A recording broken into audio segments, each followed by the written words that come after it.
Hey, what's going on, everybody? This is Tyrone back with Tech Life. And what you see here on the screen are reports on how all carriers performed at the inauguration yesterday. And I've already been reading different tech blogs, talking to a lot of different people. And as you all will notice, Sprint was last at the inauguration event yesterday.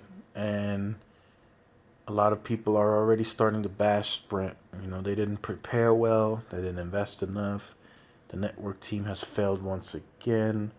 And this is just based off that they haven't done too good in the past at bigger events like this.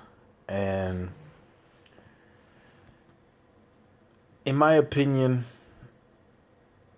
there is no way to actually determine as to why a carrier is faster than another at an event like that. Yeah, I'm sure T-Mobile, Verizon, and at&t spent more than Sprint at that event, but there's so many different factors that come into play with this. Maybe Sprint did have more customers there that were using the data network. Was Sprint able to roll out the software update for three channel carrier aggregation in time for the event? How many customers at the event actually had phones that supported three carrier aggregation? So there's a lot of that stuff that comes into play, and I'm sure a lot of customers there didn't have a phone that was three carrier aggregation capable because there aren't a lot of phones out yet that support it. And I don't know why people automatically start bashing Sprint. And I'm looking, I was looking at it from a positive standpoint. Sprint was still able to average 10 megabits, which should have gave all of the customers there a very user-friendly experience. With 10 megabits, they were able to, upload on Snapchat, upload photos, do whatever they were doing at the event. It should have worked just fine. Yeah, Sprint didn't do, close to 22 or 20 megabits as the other carriers, but it was still a user friendly experience for their customers who were at the event. So, me, when I first saw the reports, I was taking it as a positive, and everybody in the media, tech blogs, they turned it into a negative automatically. Oh, Sprint sucked. They didn't get to number two, number one. They haven't been in the top three at big events. I mean, I really don't like that. And that's why I wanted to make this video to share this with you guys.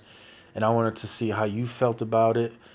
What I'm more eager to find out is how Sprint is going to perform at the Super Bowl. I think that's going to be a bigger crowd that's going to be in Houston. I want to say all carriers will have upgraded within a 15-mile radius of the stadium really heavy, and pretty much upgraded all sites throughout Houston. And what I mean by 15 miles within the radius of the stadium, I'm talking additional capacity upgrades, small cells, cell on wheels, additional spectrum, all that good stuff. And then in the surrounding areas, probably just upgraded the already existing towers there and maybe added a couple of things here and there as well. So I'm really eager to see how Sprint performs there, since they had put up 100 plus small cells in Houston. They are bringing cells on wheels, and they are upgrading towers for the software upgrade through three channel carrier aggregation. So I'm looking at this as a positive. Let me know if you guys see this as a positive, or is this once again a negative for Sprint and their brand. Um, just imagine, let's just say Sprint would have finished first on this testing.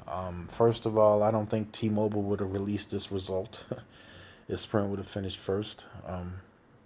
We would have probably had to wait until Ookla released these tests to the media and the public, but these were actually released by Neville Ray. Of course, he was going to release them first. Very proud that the network finished first, which usually T-Mobile finishes first at most events anyway. Most Super Bowls that I've seen, they just invest enough.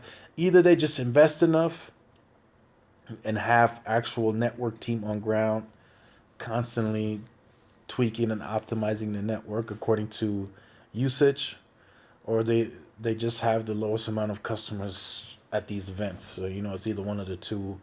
Um, I think um, I think only Verizon and T-Mobile do that. They usually have a booth at these big events where they are monitoring the network at all times during the event. I have yet to see AT&T and T and Sprint do that.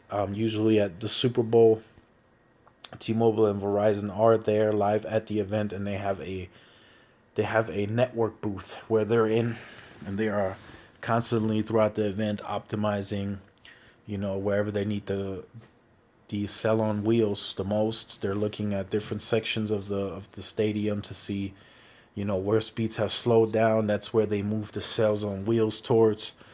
So so there's always an advantage for Verizon and T-Mobile because they're actually there at that event. I haven't seen Sprint and AT&T do that.